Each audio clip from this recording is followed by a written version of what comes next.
Hey guys, how's it going? I'm going to show you today how to do a photorealistic rendering of that mini train. Some of you did the coloring, picked the materials, but you didn't do a photorealistic rendering. What I mean by that is something that looks like a real life finishing. So let's go through that. Let's start by looking at our assembly here.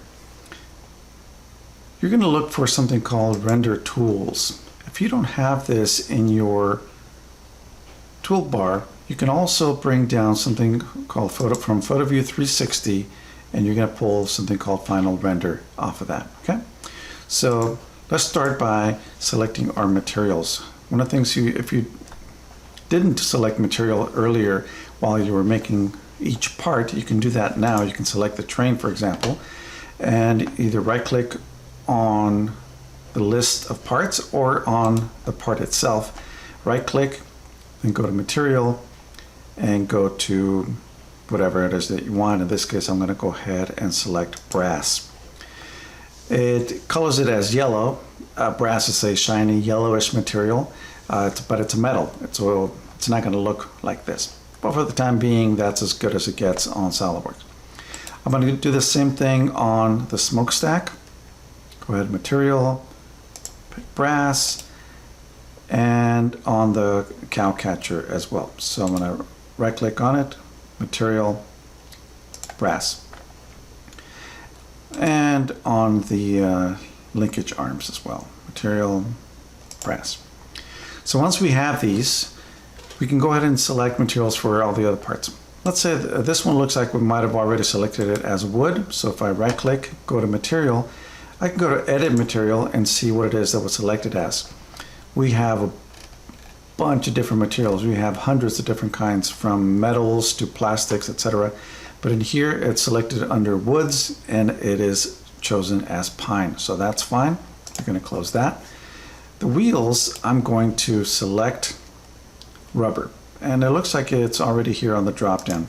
So select rubber, and it is a grayish black, which is fine for now. The other thing I want to do is I'm going to select a different material and a different color for the linkage pin. And this is actually the linkage peg. So select it, right click, go to material, and I'm going to say ABS PC. And I'm going to do the same thing for this one in here. Material ABS PC. Now, the metal is a certain color. If you pick silver, it's going to be a silver color. If you pick gold, it's going to be a gold color. But on plastic, you have to select the color. So if I right click on it and go to appearance and pick body. So I'm going to change the appearance for the entire body. And we get a color scheme that goes in here. I'm going to select something that is kind of on the purple side, right? So that looks like it's kind of purple. And I'm going to click OK. And it may not show up right away, and hopefully it comes out at the end. Let's make sure that this thing indeed happened. Yep, it looks like it's selected as purple. We'll see if it turns out at the end. Okay, so let's zoom back in. Next thing we want to do is go ahead and do our render. Render is the word for transforming or generating the photorealistic picture. So I'm going to go to SolidWorks add-ins and render tools, and I'm going to pick Final Render. Now here you're going to get a choice: add a camera, turn on a perspective, or continue with that camera or perspective. A camera is going to allow you to take this whole assembly right up here and move it around. If you are fine the way it is, then you can go ahead and continue without the camera or perspective, and it'll start rendering. On your laptop, it might take a few minutes. On mine, my computer here is pretty fast. I don't have anything else open besides SolidWorks, so it won't take nearly as long. You'll have two windows that will come up.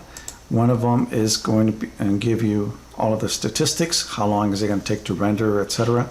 It'll probably take, for me, about a minute, and you can see the progress as it's kind of crawling along and selecting a bunch of pixels at a time to go ahead and render it. So don't do anything until it finishes, but you can already tell that this is going to be a very realistic rendition. On the bottom, depending on how many times you run it, you're going to get your final frame. You're going to have the option of saving it as a JPEG. Once this red light goes off, then you can go ahead and save it, and I'll show you in just a second. We have our elapsed time, percentage complete, etc.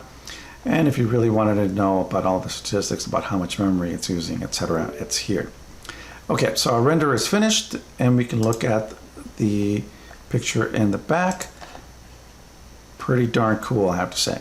So it looks like we have something that's metallic, something that is rubber, and it doesn't look anything like this original part did. All right, so we want to save it, and you go under Save Image, you click on that, and then decide where it is you want to save it. I already have a picture saved on here, so I'm not going to do that, but you can go ahead and do so on your own. So if I go ahead and close it, I'm going to show you what that picture looks like. And I'm going to go ahead and find it. Here it is. And you can tell that this is a beautiful rendition. It looks like wood, it looks like rubber, and it also looks like metal. If I zoom in, you can go in quite a bit and get a whole lot of detail. This still looks like metal, and this looks like rubber. It's got the right color, and it's got the right texture, and we had that purple peg on the axle. For some reason it didn't do the back one, so you just have to go in and do that yourself. So I'm going to go ahead and close it. So try it out. If you have any questions, let me know, but this should give you the last thing you need for the train. You go ahead and upload that picture to your shared file and consider the project done. All right, take care.